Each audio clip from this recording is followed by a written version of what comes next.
په اعتکاف کې انسان راشي خپل بسترا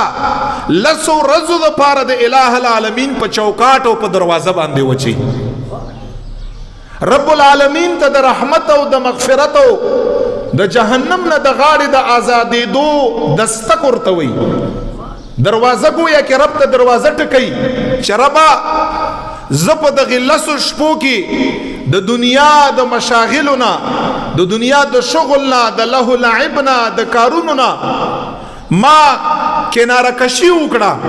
زرالما ما بستر راوړه رب لا یزال ستا په کور کې ستا په چوکټ کې ستا په دروازه باندې ستا په کور کې ما دا بستر واچوله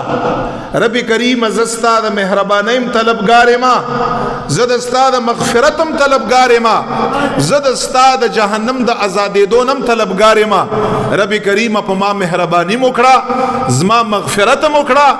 زما غاړم اور د جهنم نه آزاد کړه انشاءالله چې په دغه نیت او خلوص باندې انسان جمعات نه راغی د الله په کور کې رب ته لس شپې بستر واچوله رب مهربانیم پکا رب ورته بخنم کا او رب انشاءالله غاړم اور د جهنم نه آزادې دا زمونږ امید نه زمونږ یقین دی دا